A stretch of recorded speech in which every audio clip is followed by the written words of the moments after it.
Bom, então, está iniciada a nossa gravação, né? A gente vai continuar vendo onde a gente parou na semana retrasada, né? Semana passada foi feriado, 7 de setembro. E nós estamos vendo a parte de escalonamento, né?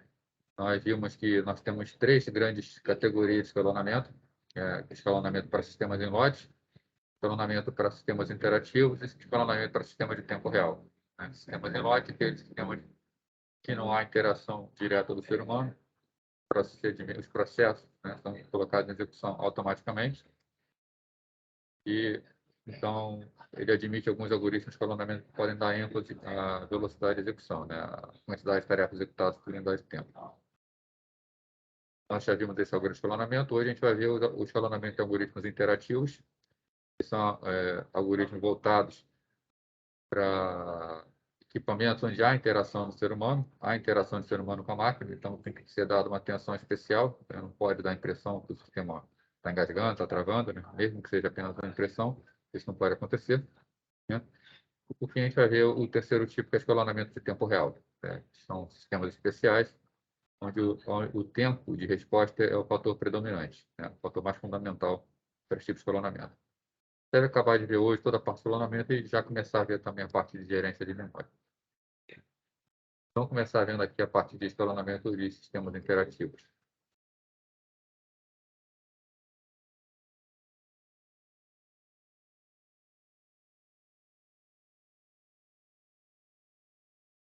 Então, o primeiro tipo de escalonamento que a gente tem para escalonamento de sistemas interativos é o chamado escalonamento cooperativo. Vamos lembrar só mais uma coisa. Nós vimos na semana retrasada também que existem dois grandes grupos de algoritmos de escalonamento, uma diferença muito grande dos algoritmos, né, que é com relação à preempção. Um algoritmo de escalonamento preemptivo é aquele em que o sistema operacional tem a capacidade de parar o processo que está em execução para colocar outro processo no lugar dele, né? Quando o sistema operacional, então, tem essa capacidade, nós dizemos que ele é preemptivo. Quando ele não tem essa capacidade, quando ele não consegue parar o processo de execução quando ele desejar, nós dizemos que é um algoritmo de escalonamento não preemptivo. Bom, então, em sistemas de tempo compartilhado, nós precisamos garantir o tempo de resposta razoável ao usuário interativo, né? Não basta o sistema estar fluindo bem. O usuário, ele, quando solicita algo, o sistema tem que, de imediato, dizer para ele, no mínimo, que está trabalhando. Está trabalhando. Eric, eu acho que eu já botei todo mundo, mas eu verifico lá. Só anotar aqui, Eric Matias.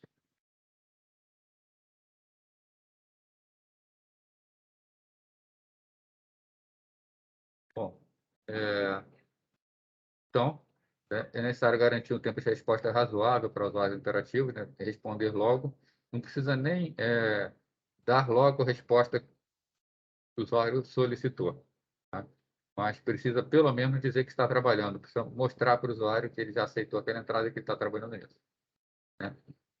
O algoritmo de escalonamento cooperativo é quando o processo ele já está em execução há determinado tempo e o processo voluntariamente libera o CP, tá? Então, o próprio processo resolve que está na vez dele parar para dar vez a outra, tá? A principal característica dele é que a liberação da unidade central de processamento é realizada exclusivamente pelo processo em execução, né? Não existe, nesse caso, nenhuma intervenção do sistema operacional na execução do processo. Esse algoritmo de escalonamento ele foi implementado no Windows 95, tá? Funcionava muito bem, né? Os compiladores para o Windows 95, quando você compilava o seu programa, ele já gerava pontos no programa para poder fazer a parada e fazer a troca, né? Agora, um problema é que um programa mal escrito pode monopolizar o CP, né? No caso, é nem um programa mal escrito, o programa pode estar bem escrito, mas se o compilador não gerar os códigos, os pontos de saída, tá?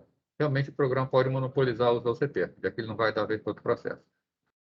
Como o sistema não tem como parar para realizar a troca, ele é um algoritmo de escalonamento não preemptivo, tá? Não tem condição operacional resolver parar o processo na hora que ele quiser. Bom, então, já falei, né? Foi implementado no 95. Outro tipo que nós temos de escalonamento é o escalonamento circular. muito conhecido como round robin. Tá? Em vários concursos, quando perguntam sobre escalonamento, eles nem falam circular, eles já falam direto do escalonamento round robin. Ele é bem semelhante ao FIFO que a gente viu na semana retrasada, tá? E basicamente o funcionamento é o seguinte: existe uma fila de processo, o primeiro processo da fila, que é o que está executando, é o processo A, e ele aponta para o próximo da fila, que é o processo B, depois o C, depois o D. Né? Então, essa é a ordem de execução. Né? Quando o processo A sai de execução, ele entra diretamente no final da fila. Né? Ele sai da frente, vai lá para o final. Tá? E a gente fica na situação que a gente está vendo aqui à direita, após a preempção. Né? O processo B entra em execução, o próximo processo passa a ser o C e o A vai ficar lá no final. Né? Bom, para esse algoritmo, tá, existe um tempo limite que a gente chama de quantum, né, que é para que o processo pode usar ao CP de forma contínua. Tá? Quando termina esse quantum, né, então o processo ele começa a executar e vem passando.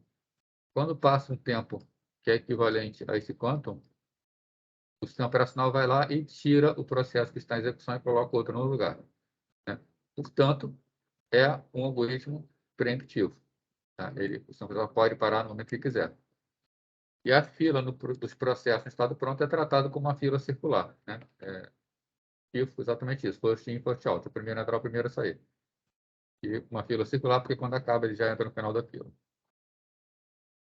Acho que o que o Pedro está falando aqui.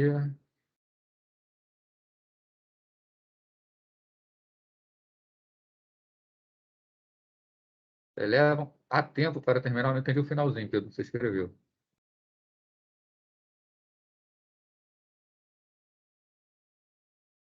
Seria mais tempo para terminar?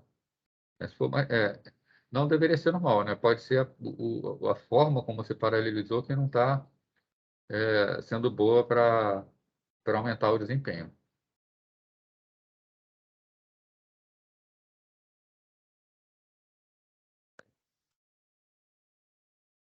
Então, Matheus, eu comentei aqui no início, eu só vou usar a equipe a partir da semana que vem, tá? Hoje eu dou aviso para todo mundo.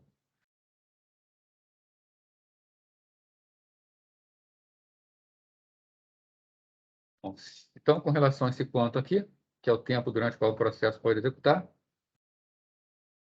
se ele for muito pequeno, vai estar havendo a todo momento troca de processo em execução. Né? E troca de processo em execução gasta tempo do CP. Gente, está sendo feito um trabalho administrativo muito intenso. Né? Então, quanto muito pequeno, sobrecarrega o próprio sistema. Né? Principalmente quando o sistema já está pesado, já tem muita coisa para executar, o sistema operacional está interferindo muito. Isso não é bom. Né? Porém, se o quantum for muito grande, demora também muito para haver a troca entre os processos. Né? Isso vai prejudicar bastante a interatividade. Então, é preciso verificar um bom valor de quantum. Né? Em geral, o tamanho de quantum varia de 10 a 100 milissegundos. Os sistemas operacionais normalmente utilizam 100 milissegundos de quantum. Então, o processo executa no máximo por 100 milissegundos e faz a troca. Isso é suficiente para não gerar uma carga muito grande do sistema operacional na máquina e também dar uma boa interatividade. Tá? Pedro, tá, daqui a pouco no final da aula a gente entra em contato, a gente conversa, Pedro. Tranquilo. Bom, tem o escalonamento preemptivo, né? Já falamos aqui. Né? O problema é que não oferece tratamento diferenciado a processo IO-bound. Lembrando que é um processo IO-bound, o processo basicamente ele vive um ciclo, um estado que é o estado pronto. No estado pronto são processos que estão prontos para executar, prontos para entrar em execução. Existem processos ou processos, né, dependendo da quantidade de núcleos ou de CP disponíveis, no estado executando. Então, o processo, quando está pronto e ele ganha direito a usar o CP, ele vai para o estado executando. Se ele executa por muito tempo, ele volta para o estado pronto para dar a vez a outra. Porém, se ele solicita uma operação de entrada e saída, ele acaba bloqueando.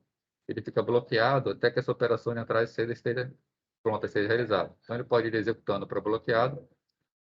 Depois de bloqueado, ele vai para pronto, quando a operação é concluída, e ele pode executar novamente. Processos do tipo IO-bound são processos que passam muito tempo no estado bloqueado. Né? Ele bloqueia, vem para pronto, ele vai executando, bloqueia de novo, pronto, executando, bloqueia de novo. Esses processos, eles consomem muito pouco a UCP. Tá? e eles são bastante prejudicados por serial bound, né? Então, o ideal seria que houvesse uma maneira de dar ganhos para que o processo que passam pelo estado bloqueado, de certa forma, possam ter algum tipo de privilégio para entrar logo à execução. Tá? A gente vai ver que existem outros algoritmos que vão dar atenção a isso. Outra categoria de escalonamento que nós temos é escalonamento por prioridade, o que é implementado hoje em dia na maioria dos sistemas operacionais de uso geral. Né? Qual a dificuldade do escalonamento circular? Né? Ele não consegue implementar um compartilhamento equitativo entre diferentes tipos de processos. Né? Processos tipo IO-bound são bastante prejudicados, eles usam muito pouco OCP. Enquanto processos CPU-bound usam muito OCP, eles estão sendo escalonados a todo momento. Então, já que alguns processos devem ser tratados de maneira diferente do outros, né, o normal é a gente associar a cada processo uma prioridade de execução. E no momento de escolher um processo para ser executado, a gente sempre seleciona aqueles processos de maior prioridade. Tá? Então, eles são escalonados preferencialmente. Né? Então, como vai funcionar esse tipo de algoritmo de escalonamento? Existe um relógio, né, um clock, que ele interrompe o processador periodicamente, né, para que a rotina de escalonamento reavalie as prioridades. Então, o sistema operacional está o tempo inteiro avaliando as prioridades dos processos e sempre que for necessário trocar, vai ser trocado por um processo de uma prioridade. Né? É um algoritmo de escalonamento pré-emptivo, já que o sistema operacional para realizar essa troca, né? Fazer a verificação de prioridade e realizar a troca do processo. A prioridade é uma característica do contexto de software de um processo. Tá? Contexto software significa que quem cuida dela é o sistema operacional. Tá? O hardware não dá nenhum apoio para a prioridade e nem precisa dar. E ela pode ser estática ou dinâmica. Né? Uma prioridade estática é quando a prioridade não é modificada durante a existência do processo. Tá?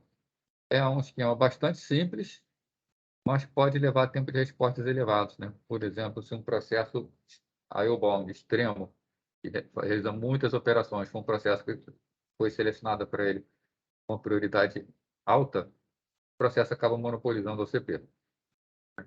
Normalmente, a prioridade no sistema operacional é uma prioridade dinâmica. Né? Na prioridade dinâmica, essa prioridade é ajustada de acordo com o tipo de processamento realizado pelo processo. Né? Então, se um processo está tendo um comportamento do tipo IO-bound, onde ele está realizando muita operação de entrada e saída e tem pouca chance de utilizar o CP, ele vai recebendo acréscimo de sua prioridade. A prioridade dele vai aumentando. Né? Por outro lado, processos que são CPU-bound, que estão utilizando o CP de forma bastante intensa, a cada vez que utiliza muito o CP, sofre um decréscimo na prioridade. A prioridade deles vai diminuindo para poder dar vez a outros processos. Então, normalmente, quando o processo está de estado bloqueado, recebe um acréscimo de sua prioridade. Assim, os processos IO-bound têm mais chance de ser escalonados e podem compensar o tempo que passaram no estado bloqueado. Para evitar que processos com uma prioridade executem indefinidamente, a própria prioridade é diminuída com o passar do tempo, né? O processo CPU-bound, conforme já conversamos. Né? Uma outra forma de se obter prioridade dinâmica é fazer com que o quantum, né, que é o tempo durante o qual o processo pode executar continuamente, seja inversamente proporcional à fração do último quantum utilizado. Né? Ou seja, um processo que utilizou o seu quantum inteiro no passado, na próxima vez que ele for executar, ele vai ter um direito a um quantum menor. Por outro lado, um processo que executou só um pouquinho e já bloqueou, na próxima vez que ele for executado, ele pode executar durante um tempo maior, para compensar aquele tempo parado. Né? Nós temos que, sem dúvida, os sistemas de prioridade dinâmica eles são mais complexos e geram overhead maior. Né? Esse overhead acaba acarretando em maior consumo da OCP pelo sistema operacional. Tá? Mas o resultado deles é excelente. Né? Então, compensa. E, hoje em dia, é o que nós temos aí de principal algoritmo para sistemas operacionais de uso geral. Né? Windows, Linux, por aí vai. Tem um esquema ainda que é conhecido como escalonamento de múltiplos filos. Né? nesse, tá, a gente leva em conta que o sistema pode possuir processos com diferentes características, tá? Sendo difícil um único mecanismo de escalonamento ser adequado a todos, né? Por exemplo, um processo ele pode ter, desculpa, um sistema ele pode ter processos de processamento em lote, né? Que são processos que executam sem nenhuma interação com o usuário, e pode ter processos interativos com o usuário. Então, qual tipo de algoritmo de escalonamento ele vai executar? Ele vai dar preferência que tipo? Então, a gente pode criar criar um sistema que foi implementado por alguns sistemas operacionais, principalmente no passado, né? Que é o sistema de múltiplas filas, onde existem diferentes filas de execução, né? Então, por exemplo, nós criamos uma fila de execução para processos de lote, criamos uma fila de execução para processos iterativos, né? O algoritmo de escalonamento da fila de processo em lote é um algoritmo mais adequado a processamento em lote, por exemplo, o FIFO, né? E o algoritmo de escalonamento para processos iterativos, por exemplo, escalonamento por prioridade, né? É claro que, como existem diferentes filas com diferentes algoritmos de escalonamento, precisa haver a decisão, né, sobre qual das filas vão ser executadas, né? Por exemplo, fila de processo em lote e fila para processos iterativos. Na verdade, a gente vai fazer o seguinte, vai fazer uma prioridade entre as filas, né? Para a fila de processos iterativos é prioritária, né? Se eu tenho sistemas em lote e sistema iterativo na mesma máquina, eu dou prioridade para aqueles processos que interagem com os usuários, né? Então, será sempre escolhido um processo para execução da fila de processos iterativos. Se em um determinado momento não tiver nenhum processo que precisa ser executado na fila de processos iterativos, a gente passa para a fila dos sistemas em lote, com um algoritmo de escalonamento próprio dos sistemas em lote. Bom, então, esse esquema. Diversas filas existem no estado pronto, onde cada processo é associado exclusivamente a uma delas, né? Também já falamos aqui, cada fila tem seu próprio algoritmo de escalonamento, mas voltado para o tipo de fila. E as filas possuem prioridades associadas, que estabelecem quais filas são prioritárias, né? E o processo só vai poder escalonar, melhor dizendo, o sistema só vai poder escalonar processo de uma fila se todas as outras de prioridade maior estiverem vazias. Também foi comentado já.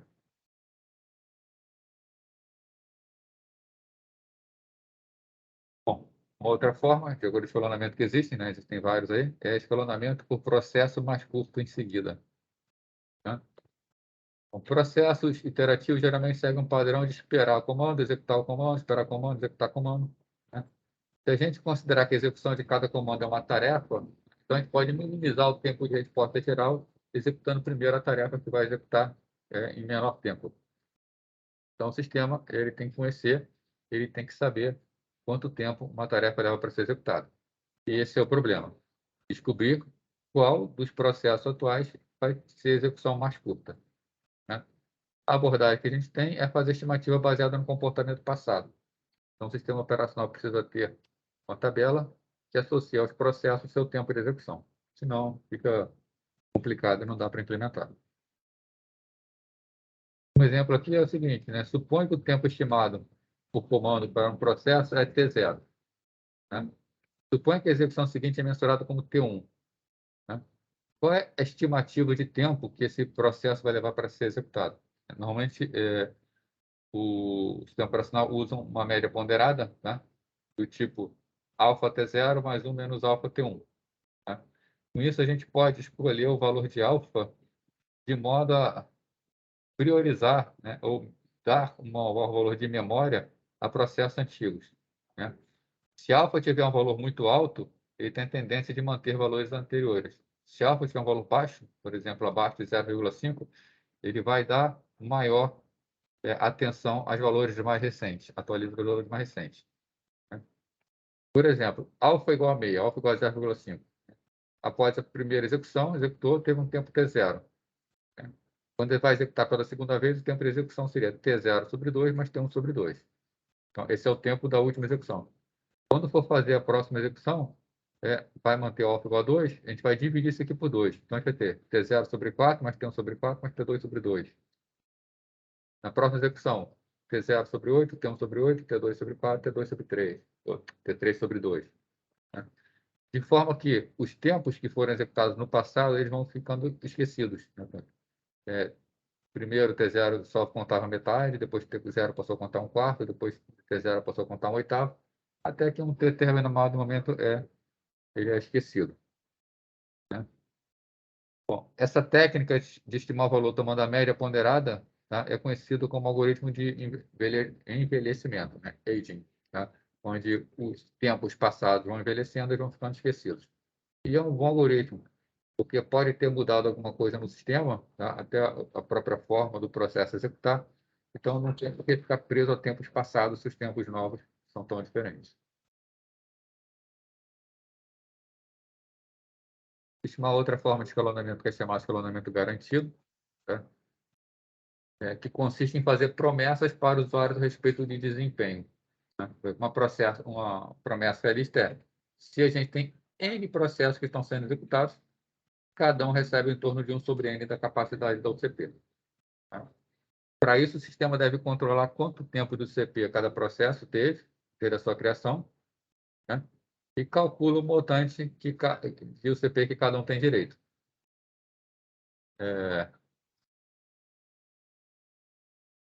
Tem muito o que explicar, né? A gente vive, por exemplo, se eu tenho 10 processos e eu vou botar um tempo de turnaround de 1 segundo, cada processo vai ter direito a 100 milissegundos. Tá?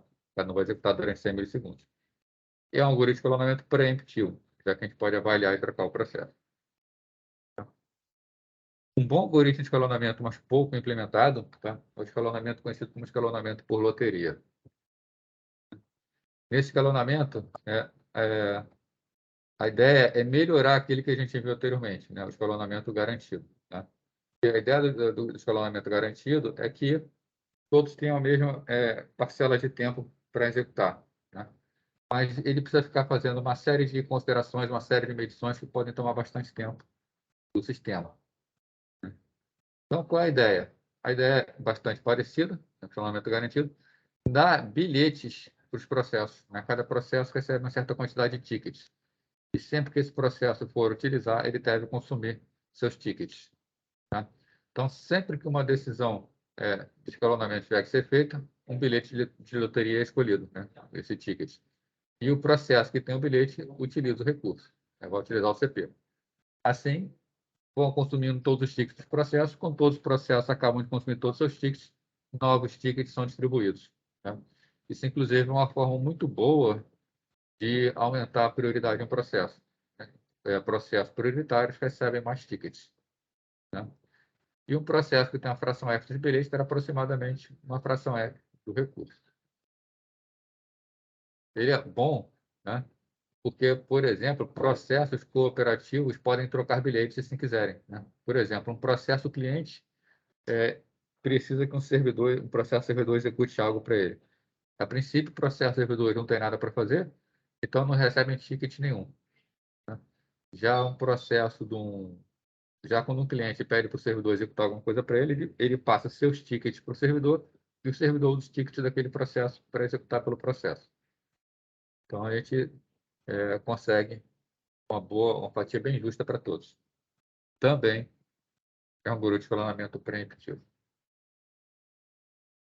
Pergunta até aí, pessoal? Tá tranquilo? Bom, então vamos lá. Esse foi o escalonamento para sistemas interativos. Né? E vamos ver agora o escalonamento de sistemas de tempo real. Né? O sistema de tempo real ele difere um pouquinho dos outros sistemas. Né? No sistema de tempo real, o tempo tem um papel essencial. É fundamental o tempo. Né? Não significa que um sistema de tempo real, um processo, ele tem que executar muito rápido. Na verdade, ele tem que executar dentro de um tempo estipulado. Então, sempre que acontece um evento, aquele evento tem um tempo para ele ser atendido. Né? Alguns eventos têm que ser atendidos imediatamente, outros podem demorar um pouquinho. O escalonamento vai ter que levar esse tempo em execução, em consideração.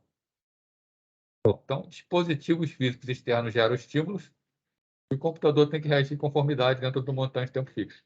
Então, por exemplo, um avião está voando e o sistema do avião tem que manter o avião estabilizado, e conforme o avião começa a inclinar para um lado, o próprio sistema volta e inclina para o outro. Né? O piloto não precisa ficar fazendo isso manualmente. O próprio avião, o sistema do avião mantém ele na posição correta. né? Um sistema de uma usina siderúrgica, por exemplo, ele vai controlar desculpa, uma usina siderúrgica não, uma usina de geração de energia elétrica. Ele vai controlar a vazão de água, tá, de uma hidrelétrica de acordo com a demanda de energia elétrica que é necessária, né? Precisa de mais energia do que a usina está gerando, ele abre as comportas. Precisa de menos energia, ele fecha as comportas. Não é necessário que seja instantânea essa abertura e o fechamento das comportas, mas também não pode levar a vida inteira para fazer, né? Então, é aí que a gente fala que o tempo tem um papel essencial, né? E, normalmente, o sistema de tempo real, tá, são categorizados em dois tipos, né? Sistema de tempo real crítico, onde existem prazos absolutos que devem ser cumpridos, então, não pode, de forma alguma, perder um prazo. E sistema de tempo real não críticos, onde, ocasionalmente, perder um prazo, né, não é o que se deseja, não é o que se quer, mas também não vai ser o fim do mundo, né? Acaba sendo tolerável, né? Então, como é que a gente consegue o comportamento em tempo real? A gente divide o programa em uma série de processos, cada um dos quais é previsível e conhecido antecipadamente. Um sistema de tempo real, a gente não pode sair instalando qualquer programa nele, né? Se eu sair instalando um programa cujo comportamento eu desconheço, eu não tenho como garantir que tudo vai ser atendido dentro do tempo correto. Então, o sistema de tempo real ele é montado, ele é calculado, e tudo que vai executar nele é previsto, né? Nesse sistema de tempo real, os processos geralmente têm uma vida curta, tá? E pode ser concluído em curto espaço de tempo. Então, quando o evento externo é detectado, o escalonador vai programar os processos de maneira que todos os prazos sejam atendidos. Normalmente, ele vai colocar em execução os processos que falta menos tempo para terminar o seu prazo. Mais ou menos como a gente estuda para uma prova, né? Sempre vai estudar para a próxima prova que vai vencer. Mais ou menos o funcionamento é esse. Os eventos a que o sistema de tempo real talvez tenha que responder podem ser categorizados como periódicos ou aperiódicos. Eventos periódicos são aqueles que ocorrem em intervalos regulares, né? Então, eles executam de tempo em tempo, eles são bastante conhecidos. E os aperiódicos podem ocorrer de maneira imprevisível. A continha que a gente faz é uma conta simples, né? Se nós temos M eventos periódicos e o evento I ocorre com período PI e exige CI segundos de tempo de CP, né, para ele dar cada evento, né, a gente pode ter a carga total calculada, né? Então, se eu tenho 6 segundos, ele acontece a cada período PI, né? Eu divido CI por PI, somo todos os processos, isso aqui é o percentual, na verdade, cada CI é o percentual do CP que eu vou utilizar. Se eu somar todos os processos periódicos, né, com seu tempo, e essa somatória me der um valor menor ou igual a 1, né, é um sistema escalonável. Eu tenho como atender. Se o valor der maior que 1, eu não tenho como atender. Na verdade, é muito perigoso trabalhar nos valores próximos a 1, né? Se o valor estiver muito próximo a 1, nós precisamos ver se a gente troca a máquina, muda alguma coisa no sistema, para que a gente garanta melhor a escalonabilidade dele. Então, significa que ele pode ser implementado. Dentro do algoritmo de escalonamento tempo real também podem ser estáticos ou dinâmicos, né? Os estáticos tomam a decisão de escalonamento antes do sistema começar a executar, ou seja, o sistema já sabe a ordem que ele vai escalonar os processos. Isso é muito raro um sistema saber isso, né? E o escalonamento algoritmo dinâmico é aquele que toma a sua decisão durante o tempo de execução, né? Normalmente selecionando o processo que está mais crítico, que falta menos tempo para vencer o prazo. O escalonamento estático funciona apenas quando há uma informação perfeita disponível antecipadamente sobre o trabalho a ser feito. É o que, na prática, é muito difícil de conseguir, né? Já o escalonamento dinâmico não tem essas restrições, então, normalmente, é o que a gente usa no sistema de tempo real. E, por fim, dar uma falada sobre o escalonamento de threads, né? Já que threads colocam porém nesse algoritmo de escalonamento, né? Quando o processo, cada um tem múltiplos threads, né, temos dois níveis de paralelismo presentes. Nós temos processos e threads, né? Então, nós temos um processo, dentro dele, por exemplo, 2 threads. Temos outro processo, e dentro dele temos 3 threads, né? o que a gente considera para fazer escalonamento? Até então, a gente vinha falando apenas em processo, imaginando um processo com uma única linha de execução. Então, a gente está pensando, imaginando o seguinte, o justo é que cada processo tenha a mesma oportunidade de executar, né? Vou fazer, por exemplo, aqui, botar mais um thread aqui. 4 threads aqui. Não, vamos fazer, deixar assim. O que acontece se eu tenho aqui esses dois processos e eu vou ter 100 milissegundos para executar? Se eu penso no escalonamento ao nível de processo, o justo é que cada um tenha 50 milissegundos para executar. Então, 50 para esse, 50 para esse. Isso significa que, de forma geral, cada thread aqui vai executar durante 25 milissegundos, né? E cada thread aqui vai executar durante 16,6 milissegundos. Então, se a gente olha sobre o ponto de vista de thread, não teve justiça. Os threads desse processo, no final, também não mais tempo para executar. Porém, se eu passo a olhar sob o ponto de vista da justiça para threads, o que eu vou ter? Se eu tenho 100,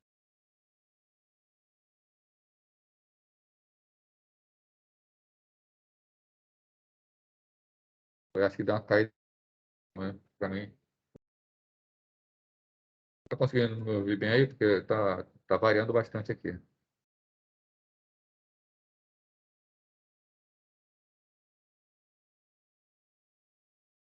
Peraí, ele deu uma caída aqui, mas voltou.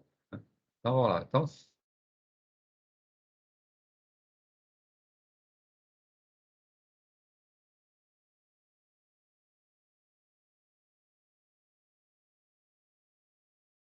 eu vou fazer o seguinte, tá caindo todo mundo. Se cair mais uma vez, eu vou botar o cabeado aqui, vocês vão informando se a rede do cabeado vai segurar. Aqui, semana passada estava melhor sem fio.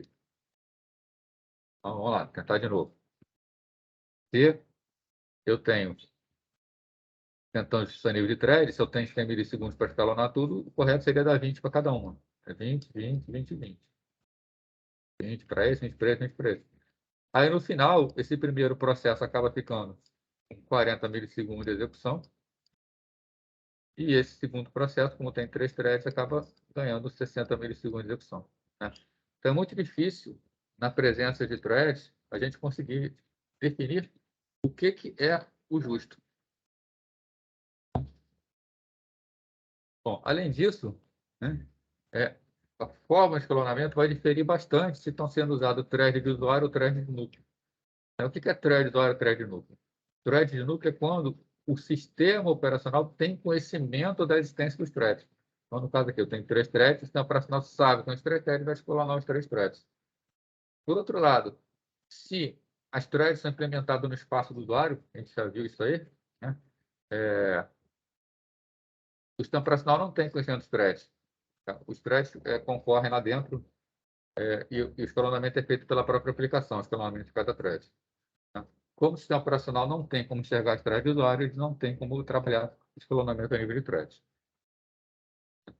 Então, thread de usuário, o núcleo não tem ciência da existência das threads, né? Ele opera simplesmente escolhendo o processo A e dando ao controle do quanto. E o escalonador dentro do processo A é que vai ter que dividir esse quanto entre outros processos. Tá? Bom, nós não temos interrupções para multiprogramar threads. Tá? Então, o thread pode continuar executando por quanto tempo ele quiser, né? Sem interferência do sistema operacional, né?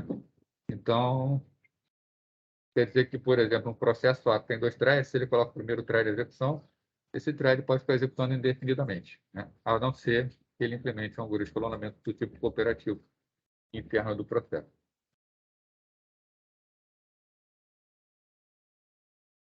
Então, se cada um dos... Por exemplo, se o processo A, né, tiver, por exemplo, 5 threads, né? Faz aqui 3 threads. Cada thread tem pouco trabalho para fazer, com 5 milissegundos para cada um.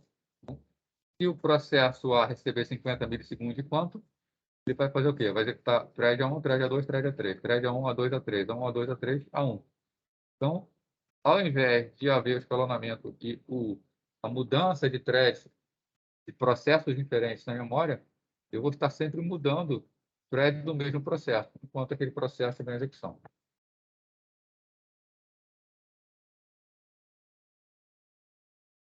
Bom, normalmente, threads dentro de um processo colaboram para a execução de uma tarefa. Tá? Então, não tem muito problema isso.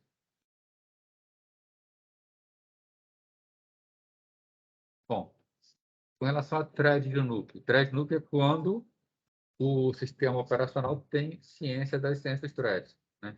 Então, ele consegue fazer um escalonamento mais equitativo. Então, por exemplo, thread A tem 3 threads e B tem 3 threads, né?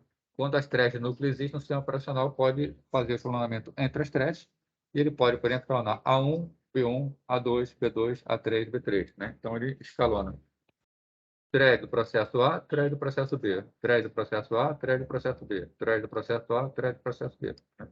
Diferentemente do anterior, onde primeiro era executado durante todo o conto só thread de um processo, para depois executar somente thread de outro processo. Então, quando nós temos thread de núcleo, a gente consegue fluir melhor no algoritmo de escalonamento.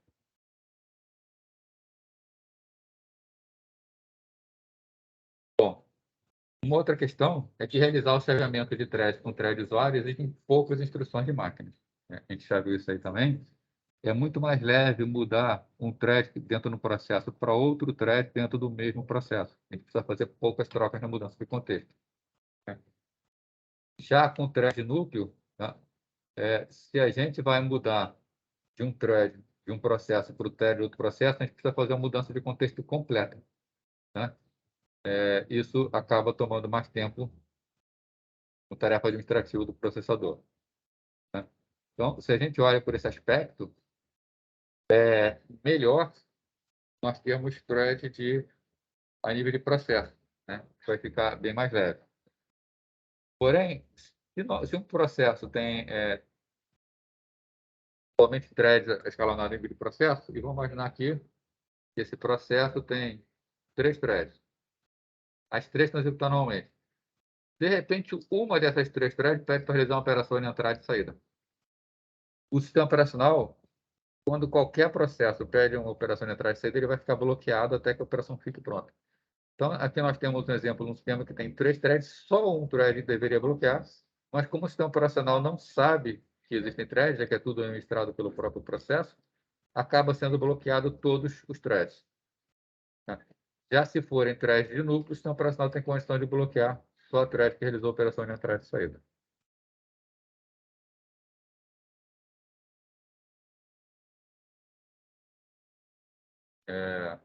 Por fim, aqui, né, outro fator importante é que os threads de usuário podem empregar um escalonamento de thread específico por uma aplicação, né? Se for thread de usuário, o próprio escalonador de threads pode escolher o escalonamento diferente. Daniel, tava difícil mesmo. Ontem eu também estava precisando entrar na reunião, não estava conseguindo entrar com o time de jeito nenhum. Fez uma atualização. E aqui também tá meio complicado. Tudo bem, pessoal, com essa parte de escalonamento?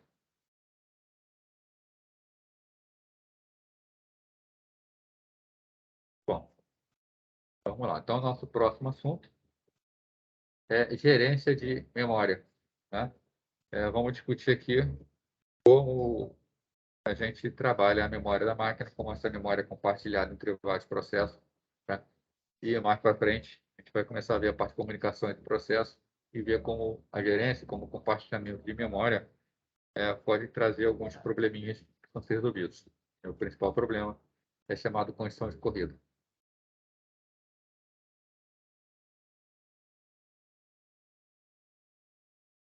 Bom, então, já estudamos aqui, né? Vocês já estudaram na entrevista em arquitetura de computadores e em outras disciplinas também, que é na memória principal, cadê meu ponteiro aqui? Que é na memória principal que reside todos os programas e dados que serão executados ou referenciados pelo OCP, né?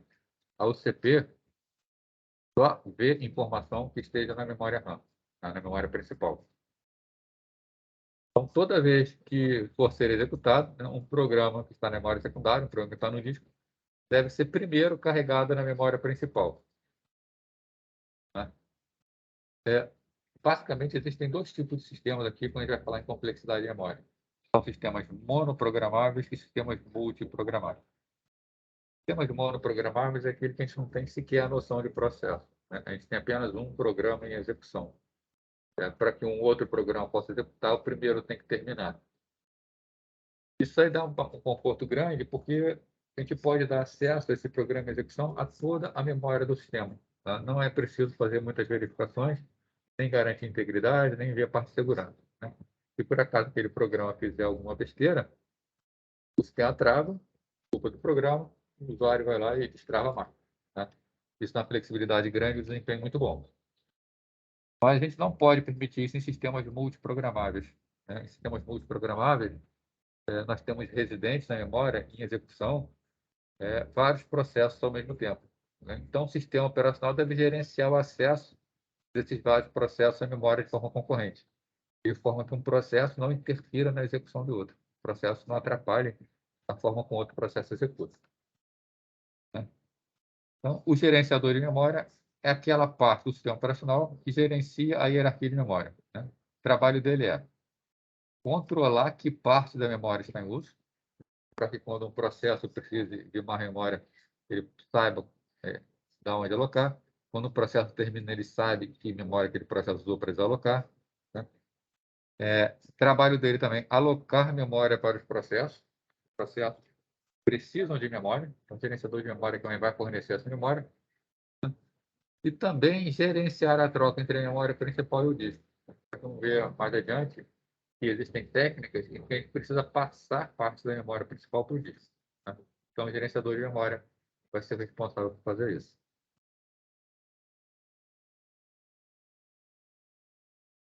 Então, atribuição de endereço. Né? A gente está falando de memória, está falando em acessar a memória. Como a memória é endereçada? Como a gente atribui um endereço a uma posição de memória? Bom, a gente sabe que para ser executado, o programa deve ser colocado na memória com parte de um processo. A gente já bateu bastante nesse aspecto. Os sistemas operacionais atuais permitem que processos do usuário sejam colocados em qualquer parte da memória. Eu tenho a memória.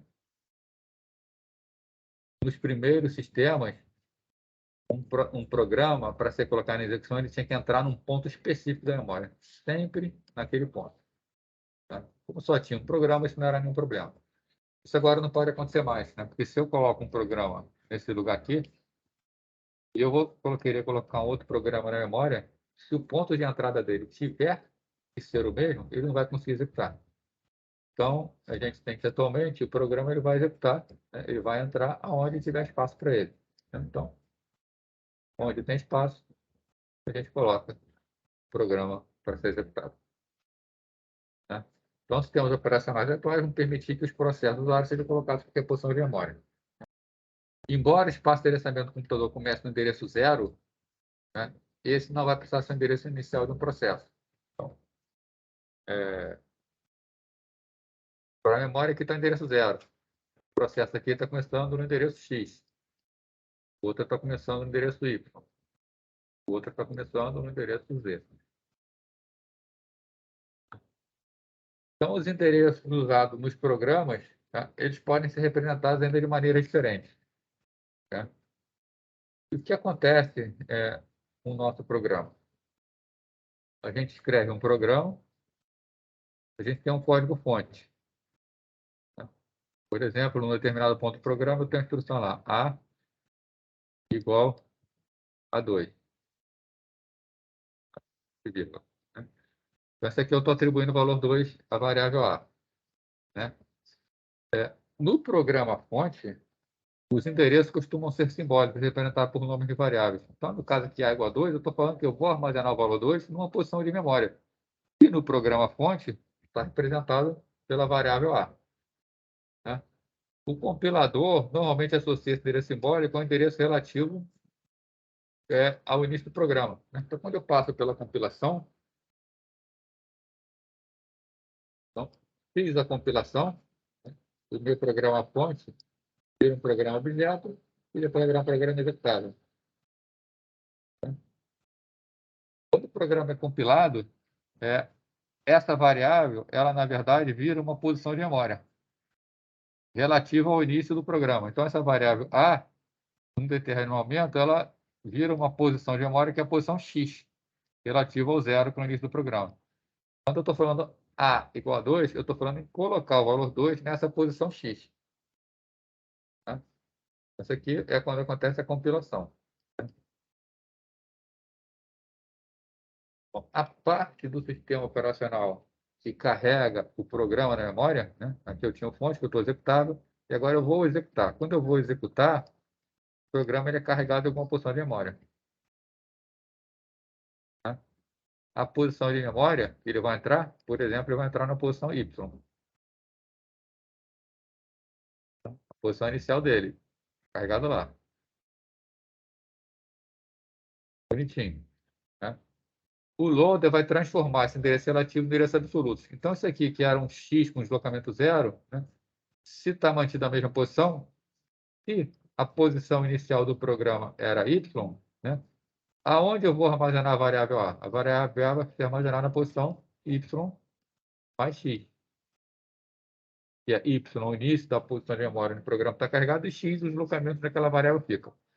Então, quando for executada essa instrução aqui, A igual a 2, na verdade, o que o sistema vai fazer? Ele vai na posição Y mais X e vai colocar ali constante 2. Né? Então, a forma como a gente endereça as coisas com o programa vai depender do momento que a gente está. A gente está no momento de... Está no programa fonte, está no código objeto, está no programa executável, os endereços vão mudar de acordo com o momento da execução.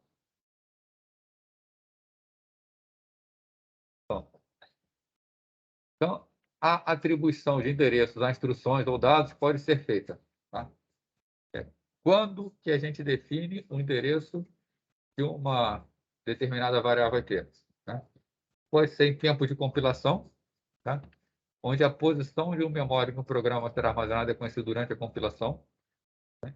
Então, isso aqui é para sistemas estáticos, onde o programa é sempre carregado na mesma posição. Tá? Quando isso acontece, se eu vou precisar carregar esse programa no outro lugar, eu preciso recompilar o programa. Né? Mas, em compensação, a atribuição de endereço é bastante simples. Durante a compilação, eu já sei exatamente onde aquele programa, aquela variável vai ficar. Né? A atribuição pode ser feita em tempo de carga, que foi o exemplo que a gente viu anteriormente, que a atribuição final do endereço absoluto é feita durante a carga do programa na memória. Conforme o programa é carregado na memória, ele é colocado em uma posição e a gente tem como calcular a posição da variável.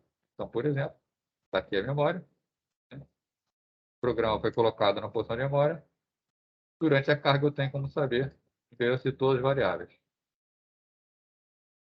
Porém, uma realidade atual é que esse programa ele pode mudar durante a sua execução. Tá? Esse programa ele pode sair da memória e quando voltar para uma outra posição. Né? No momento em que ele volta na posição diferente. Antes ele estava nessa posição aqui, agora ele está nessa posição aqui. Então, o programa deslocou para baixo em relação à memória. Isso significa que se eu defino os endereços durante a carga, eu traduzo durante a carga, quando acontece a relocação na memória, eu perco aqueles endereços. Então, outra forma da gente fazer a tradução do endereço é traduzir o endereço em tempo de execução. Nessa tradução em tempo de execução, né, durante a execução, o programa pode ser transferido para um local outro, então a atribuição de endereço deve ser feita durante a execução. Então, quando é executada, é que é calculado o endereço da variável. Tá? Você já deve estar imaginando aí, né? Como que a gente faria isso? Como que eu mudo o endereço durante a execução? Tá? Fazer isso por software é extremamente complicado. Tá? E o complicado, né? Complicado no sentido de que é difícil. Né? É complicado no sentido que é muito custoso, demora muito. Tem que fazer uma série de cálculos por instrução. Isso é inviável. Então, se a gente vai ver mais adiante, o hardware atual ajuda. Tá? Então, o microprocessador vai ajudar nessa tarefa. Ele vai calcular em tempo real, dentro do microprocessador, o endereço de memória. Então, isso a gente vai ver mais para frente.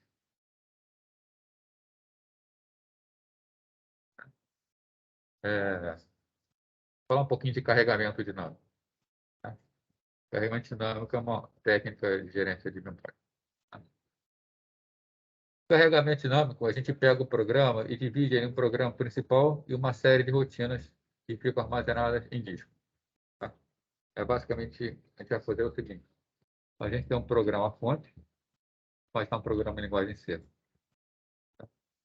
E aqui a gente tem uma série de funções. Tem uma função, tem outra função, né? Dentro para outra função. Uma série de funções. O que a gente faz? A gente pode dividir esse programa em três partes.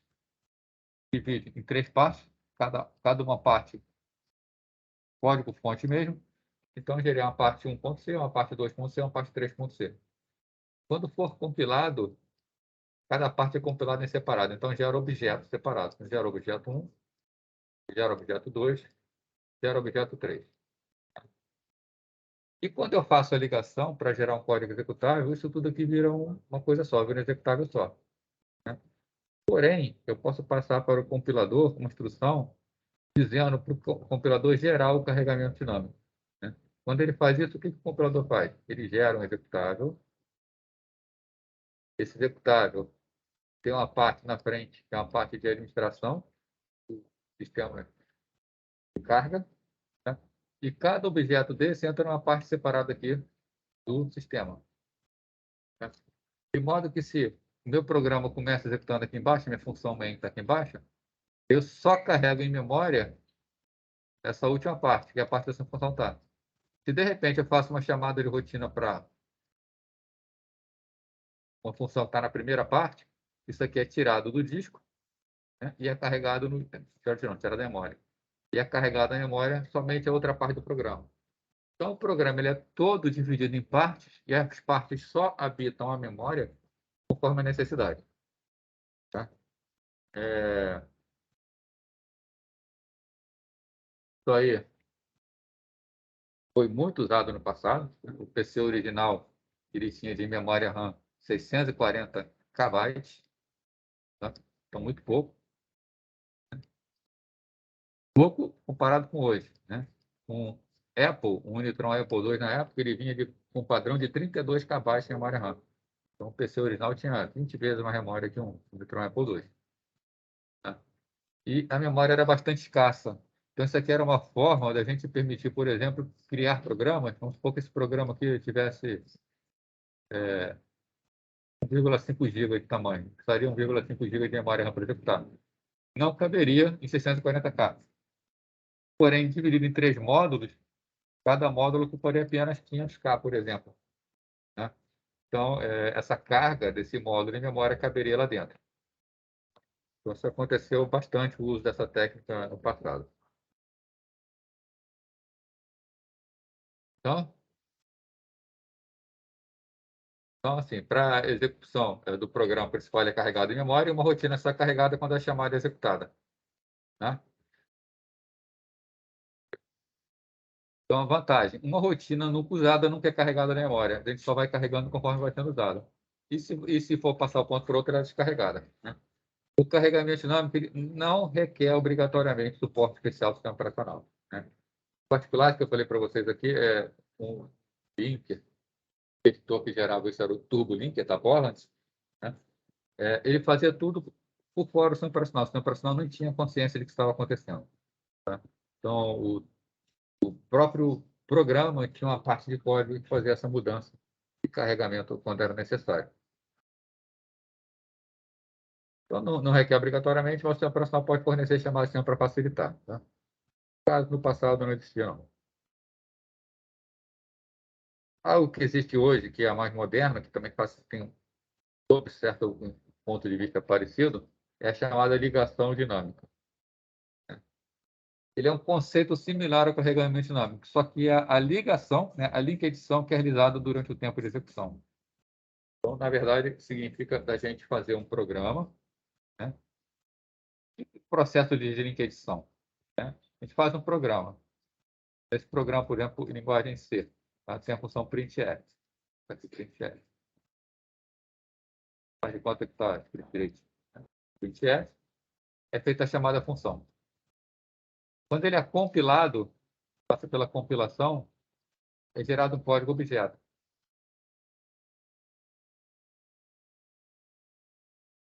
Esse código objeto ele tem referência a todas as funções que foram chamadas, entre elas printf. Mas ainda não tem o código da printf aqui dentro. Né? Então, existem rotinas que estão na biblioteca da linguagem de programação. Por exemplo, a printf é uma rotina de biblioteca.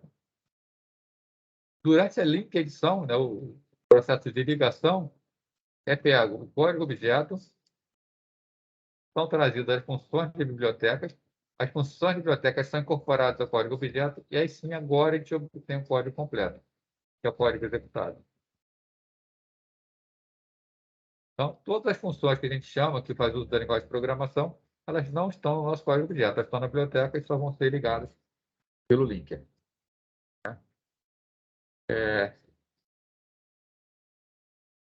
O que é o carregamento dinâmico? Essa ligação, alguma ligação aqui, ela só vai acontecer durante a execução, né? Então, eu posso ter um programa aqui que chama uma determinada função, e essa função ela não é incorporada ao executável. O executável tem buracos nele, né? Falta alguma coisa executável. Então, esse executável está aqui, tá? E durante a execução, quando ele estiver executando, eu vou no sistema, busco da biblioteca do sistema e coloco aquela parte do programa. Tá? Então, durante a execução do programa, a quente. Tá? Isso é muito usado atualmente, né? O Linux se chama isso de Shared Objects, né? Objetos compartilhados. Tá? O Windows chama isso de Dynamic Link Library, né? Biblioteca de ligação dinâmica. Tá? A DLL do Windows. Tem vantagens, né? Mas vamos lá. Primeiro, esse recurso comumente é utilizado por bibliotecas de sistema, né? Se isso não existisse, todos os programas do sistema deveriam ter cópia da rotina que o sistema utiliza, né? Por exemplo, rede. Os programas utilizam para comunicação, normalmente a biblioteca WinSock, para comunicação em rede, né? Se eu não tenho um esquema de DLL, né, significa o quê? Que todas as funções da biblioteca WinSock que o programa usa têm que estar copiadas no programa. E eu tenho biblioteca dinâmica, eu não preciso dessas funções copiadas no programa. Tá? O sistema incorpora a biblioteca para uso durante a sua utilização. Isso leva a uma vantagem. Por exemplo, se eu tenho vários programas de acesso à rede, e hoje em dia praticamente todo programa acessa a rede, eu não preciso ter várias cópias da WinSock nesses vários programas. Eu posso carregar a WinSock uma vez na memória e todos eles compartilham esse código dessa biblioteca. Então, isso leva a uma economia muito grande de memória RAM. Então, para o funcionamento está incluído no código executável do programa, tá? Um código chamado código de ligação dinâmica, que ele indica onde e como armazenar uma rotina na biblioteca. Tá? Esse recurso pode ser estendido para o caso que ocorrem mudanças no código da biblioteca. Então, isso é uma outra vantagem. Por exemplo, a gente está falando da WinSock. Vamos supor que descobriu-se uma maneira mais eficiente de funcionamento do programa em rede. Eu só preciso atualizar a WinSock. Não preciso mexer em nenhum dos programas que acessam a rede. Automaticamente, isso vai valer para todos os programas. Tá? Então, facilita muito, porque eu posso atualizar um sistema basicamente só mudando as bibliotecas ou as DLL ou os SO deles. Né? Diferente do carregamento dinâmico, a ligação dinâmica requer suporte do sistema operacional. Né? O sistema operacional que fornece as DLLs ou os SOs. Ok? Vamos lá.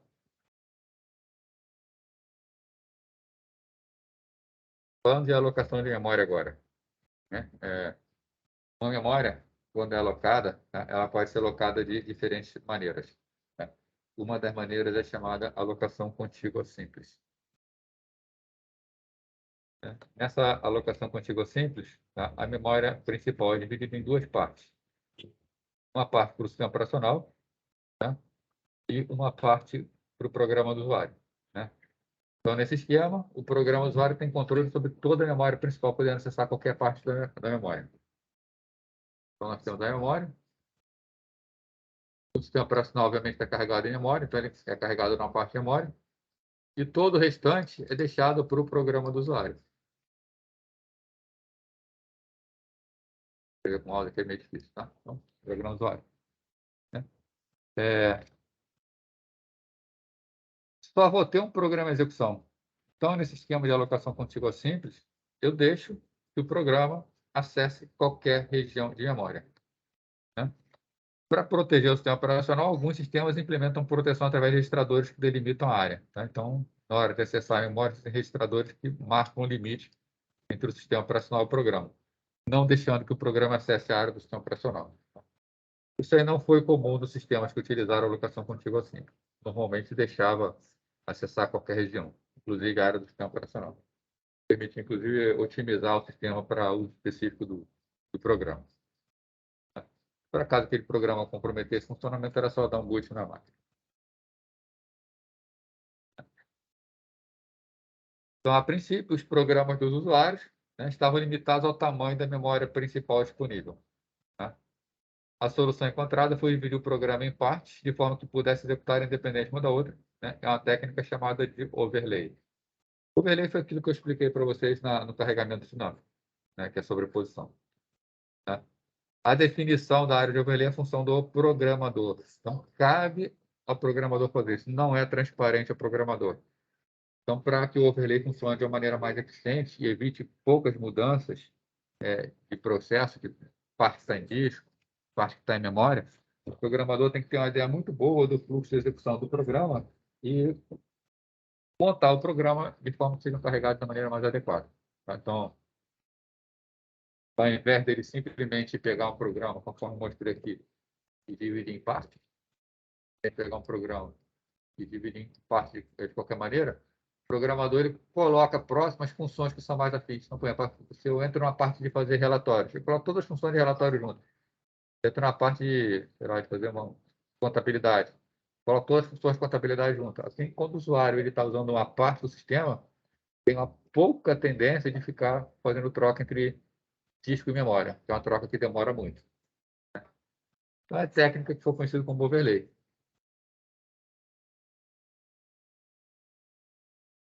A técnica de overlay tem a vantagem de permitir o programador expandir o limite da memória principal. Que eu comentei com vocês, né? O PC original tinha 640 MB, 640 KB de memória RAM, e eu podia rodar nele programas de mais de mega, porque ele quebraria em várias partes de overlay. Bom, essa alocação contígua simples, ela foi utilizada nos primeiros sistemas, mas é claro que evoluiu, né? A evolução seguinte dela, a gente chama de alocação particionada. O que acontece? O sistema monoprogramável só tem um programa sendo executado. Como só tem um programa sendo executado, a gente tem como característica que o processador permanece ocioso, tá? Já que só tem um programa executando, se ele não está trabalhando no momento, o processador não está fazendo nada. E a memória é subutilizada, né? Se eu tenho uma memória com capacidade de carregar nela mais de um programa, né? Estou subutilizando essa memória. Então, para a multiprogramação ser eficiente, tá? É necessário que vários programas possam estar na memória ao mesmo tempo. Então, o primeiro sistema que permitiu isso foi um sistema conhecido como alocação particionada, né? Hoje em dia, isso não é mais utilizado, mas é importante a gente estudar isso porque ele foi evoluindo e chegou hoje no esquema que a gente tem, que é o de memória virtual, memória paginada, memória segmentada. Então, vamos lá. Primeiro deles, alocação particionada estática. Como o nome fala, nós vamos criar partições estáticas, todas elas com o mesmo tamanho. Então, nos primeiros sistemas multiprogramáveis, a memória foi dividida em pedaços de tamanho fixo, né? Chamadas partições. Então, nós temos a memória, né? E para garantir uma independência desses processos, eu crio partições. Essas partições, tamanho fixo. Tamanho fixo não quer dizer que tenha o mesmo tamanho, tá? Apenas que o tamanho não muda. Por exemplo, essa partição, a terceira partição é maior que a quarta partição. O tamanho das partições é estabelecido na fase de inicialização do sistema. Então, o sistema operacional é configurado, as partições têm início e fim, e durante a carga do sistema operacional elas são definidas. Se a gente necessita alterar o tamanho da partição, a gente tem que configurar o sistema para os novos tamanhos de partições e reiniciar o sistema para ele poder carregar isso. Os programas só podiam executar em uma das partições, mesmo se outros estivessem disponíveis. Então, por exemplo, eu fazia um programa, e eu vou falar, esse programa aqui ele vai executar na partição 0. O outro programa vai executar na partição 1. O outro programa vai executar na partição 2. Aí eu vou precisar fazer um terceiro programa. Eu falo, pô, o programa da partição 2 quase não é utilizado. Então, eu faço o outro programa para rodar também na partição 2. Tá? Cada programa ele é feito para rodar na sua partição. Então, se acontecesse aqui de ter 2 programas para a mesma partição, ou é um programa ou é outro. Tá? Eu não tenho como carregar os dois ao mesmo tempo. Tá? Então, quando você comprava um produto de um fornecedor, né, nessa época, na época principalmente dos mainframes, era bastante personalizado. Então, o fornecedor escrevia o código, ele ia lá no seu computador, ele via a partição na qual aquele programa ia executar, ele compilava o programa para aquela partição, e ele te entregava um programa pronto para aquela partição. Se você precisasse, por alguma razão, mexer nos tamanhos das partições e mudar alguma coisa, você tinha que falar com o seu fornecedor para que ele recompilasse o programa para que ele pudesse executar naquela partição especificamente. Não tinha muito auxílio do hardware, a computação não estava tão desenvolvida para poder executar em qualquer lugar. Né? Hoje em dia, a gente imagina, poxa, que trabalheira. Tá?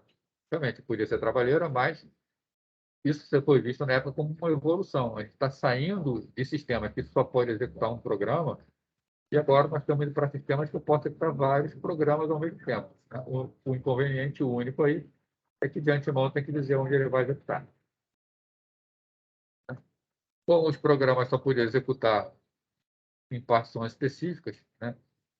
Esse tipo de alocação ficou conhecido como alocação particionada estática absoluta. Né? Estática é alocação particionada, porque a memória é toda particionada. É estática, porque as partições têm todas tamanhos fixos. E é absoluta, porque o programa ele roda apenas numa região de memória para a qual ele foi compilado. Obviamente, aconteceu evolução, né, da computação como um todo. Então, compiladores evoluíram, ligadores evoluíram, carregadores evoluíram, né? Então, passou a ser possível o que a gente chama de geração de código relocável. Geração de código relocável é a geração de um código onde o programa ele pode ser carregado em qualquer posição de memória. Né? Eu carrego o programa e o programa se adapta àquela posição. Tá? Assim, foi criado um novo tipo de organização denominado alocação particionada estática relocável. Tá? Ainda é uma alocação particionada estática, né? Porém é relocável porque o endereço do programa ele pode mudar durante a execução, durante a carga. Tá? Então, a gente pode carregar o programa em qualquer das partições. Tá? Então, para manter o controle, se transpôs uma tabela delimitando cada partição, seu tamanho e se estava em uso ou não. Tá? Então, basicamente, é isso aqui. Tá? Sistema operacional carregado em uma determinada posição, o programa é carregado em uma partição, tá? E existem registradores indicando o endereço inicial da memória e o endereço final dessa memória. Tá? Então, a proteção baseia nesses dois registradores, né, que indicam os limites superiores. Já vou dizer para vocês que isso aqui é teoria. Né? Na prática, a gente não tem a marcação do endereço final. Tá? Na prática, o que a gente tem é a marcação do endereço inicial e o que a gente chama de deslocamento, que é o tamanho da partição. Então, em vez de dizer inicial e final, a gente diz quem é o inicial e o tamanho. Tá? A diferença é pouca, a diferença pode parecer boba, mas para nível de execução faz uma diferença muito grande, porque na hora de comparar, se um determinado acerto está extrapolando ou não o endereço final, tá? Se eu trabalho com o endereço final, tem que fazer uma conta de filtração para ver se ele ultrapassou ou não. Quando eu tenho o tamanho, basta eu ver se o tamanho se a região que ele quer acessar mora ou não com o tamanho. Oi, tem alguém falando aí? Quer jogar aquele joguinho lá das naves espacial? Oi, Lucas?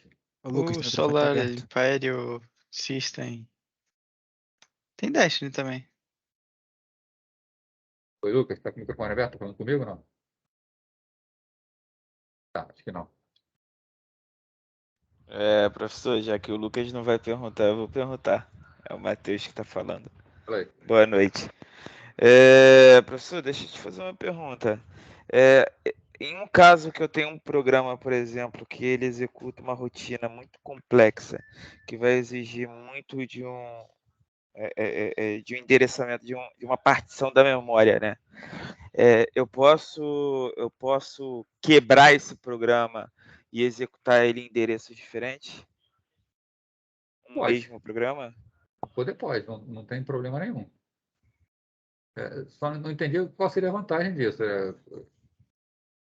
Não é questão de vantagem, é questão, por exemplo, eu tenho um programa rodando, sei lá, um cálculo muito complexo, ou algo muito complexo, que vai exigir muito em relação muito uso em relação a uma parte da memória, né? E aquela Normalmente, memória. normalmente o cálculo complexo ele exige muito da UCP, não da memória. Tá? Agora, você pode também estar trabalhando com matrizes muito grandes, aí você É, depende até da amplitude, né? Ocupando sim, muita memória. pode ser. Eu vou dar um exemplo. Né?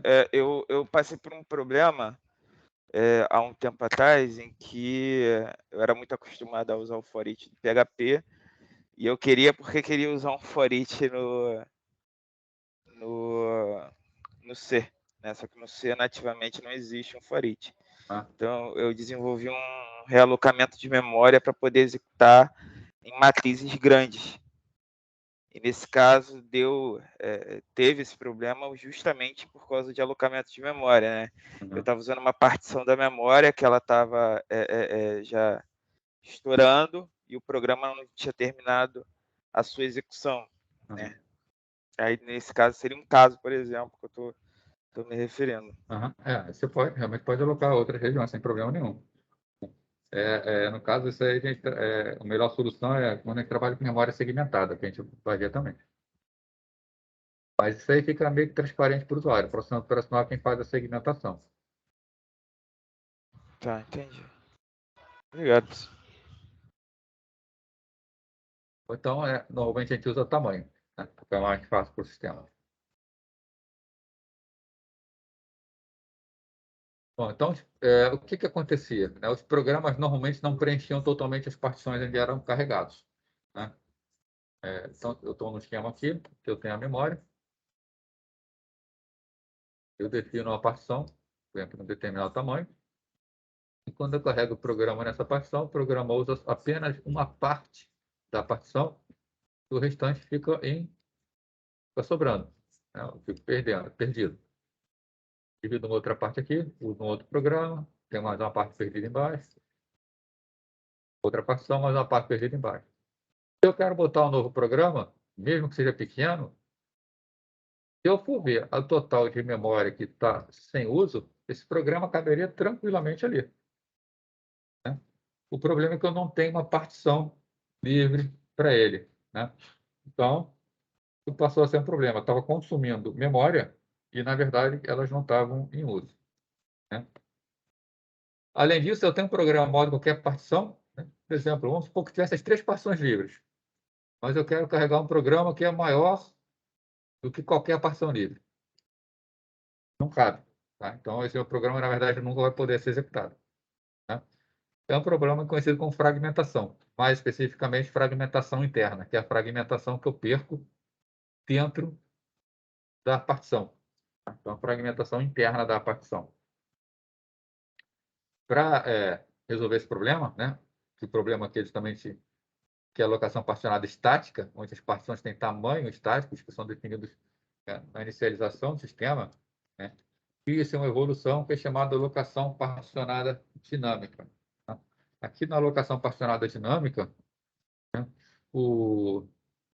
a gente não tem o conceito de partição de tamanho fixo. A princípio, a memória está toda disponível e as partições elas são criadas conforme a necessidade. Né? Então, aqui, tem o sistema operacional carregado e uma área toda livre. O processo A requer 2 MB. Cria uma partição com tamanho 2 MB para ele. O processo B requer 3 MB. Uma partição de 3 MB. 4 MB para o C, 2 MB para o D. Né? E sobra 1 MB aqui no final. Né? Então, melhora bastante a situação. Tá? Mas a gente continua ainda com uma certa fragmentação. Né? Essa fragmentação vai começar a ocorrer quando os programas forem terminando e deixando espaços na memória. Né? Por exemplo, vamos supor que aqui o processo C terminou. Né? O processo C terminou, fiquei com 4 MB livres. Né? Aí vamos supor que entra um outro processo agora, processo E. Esse processo processo E tem 1 mega. Então, fiquei aqui com o processo E de 1 mega. Né? Isso aqui ficou uma área livre, uma área ocupada de 1 mega, uma área livre de 3 mega. Vamos supor que o processo B agora terminou e entrou o processo F, também de 1 mega. Então, entra um processo F de 1 mega. Estou com uma área livre. Essa aqui é uma área 1 mega ocupada, 2 mega livres. Quanto eu tenho de memória livre? Eu tenho 2 mega aqui, 3 mega aqui e 1 mega aqui. Eu tenho 6 mega de memória livre. Se agora eu quero executar um programa que ocupa 4 mega, eu tenho memória suficiente a princípio. Porém, eu não vou ter nenhuma partição, né? Porque a maior partição disponível tem 3 mega. E meu programa tem 4 mega. Tá? Então, isso aqui ajuda a resolver o problema, mas não resolve de vez. Tá? Então, tem aqui que ela vai começar a correr quando os programas forem terminando, deixando espaços na memória, deixando buracos na memória. Isso é denominada fragmentação externa. Então, a fragmentação interna, ela é aquela fragmentação que está dentro da partição. A fragmentação externa, ela é formada por áreas não utilizáveis entre as partições. Depois que é detectada a fragmentação, tem duas soluções para o problema. Né? Espaços adjacentes são reunidos, produzindo um único espaço de tamanho maior, que é o caso... Não deveria nem acontecer, né? É o caso, por exemplo, eu tenho uma partição aqui ocupada de 2 mega, eu tenho uma partição livre de 3 mega. Esse programa terminou, eu ficaria com uma livre de 2 e uma livre de 3. Né? Claro que a gente vai juntar isso aqui já de cara para formar uma partição de 5. Né? Agora, pode ser também necessário fazer relocação de todas as partições ocupadas. Né? Pegar, por exemplo, o processo D, que está aqui, que tem 2 mega. Se eu movo esse processo D de 2 mega para esse buraco aqui de 2 mega, eu fico com o D aqui, né? E eu fico livre aqui, né? Uma área de 4, uma área de 2, uma área de 1. Consigo aqui uma partição livre total de 6 mega. Consigo juntar todos. Né? Então, mover um processo na memória, tá? A gente está falando em relocação. Tá? Esse mecanismo de compactação também é conhecido como alocação dinâmica com relocação. Né? Ele reduz o problema da fragmentação, né? Sem dúvida. A gente começa a juntar os espaços fragmentados. Tá? Mas a complexidade do algoritmo, o consumo de recursos, pode tornar inviável. Né? Ou, no mínimo, pesado demais. Tá? No passado, a gente poderia dizer que era pesado, mas não inviável. Tá? Porque era isso ou não rodar o programa. Então, tinha que fazer. Hoje, nós temos técnicas bem melhores que nós vamos ver. Tá? Então, hoje, a gente pode falar que é inviável trabalhar dessa forma, tá? Já que existem outras técnicas que resolvem muito bem esse problema. Técnicas essas que só surgiram, tá, com hardware. Bom, coisa é o seguinte, a gente tem ainda 20 minutos aí. Né? Dá uma olhada aqui. Eu vou seguir isso aqui agora.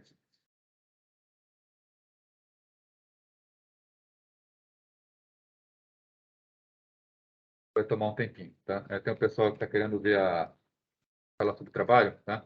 Então, foi o seguinte, eu vou terminar aqui. Vou parar a gravação. Alguém tem uma dúvida enquanto antes disso?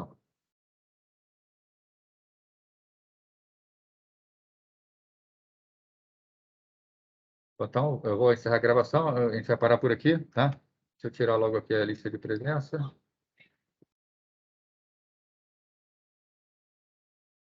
Para poder dar uma conversada sobre o thread aí, que o pessoal está querendo falar sobre o thread. Aí a gente continua na semana que vem.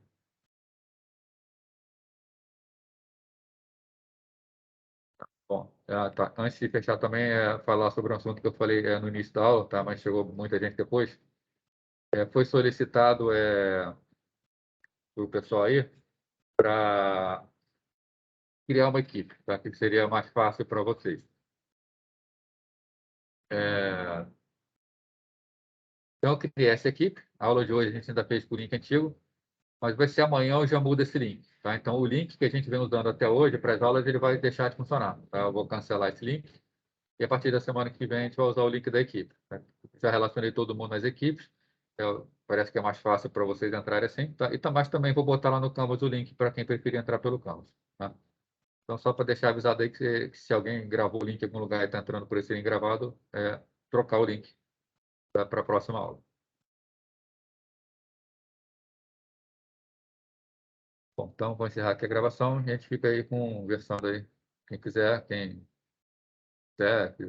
fazer outra atividade, está liberado aí.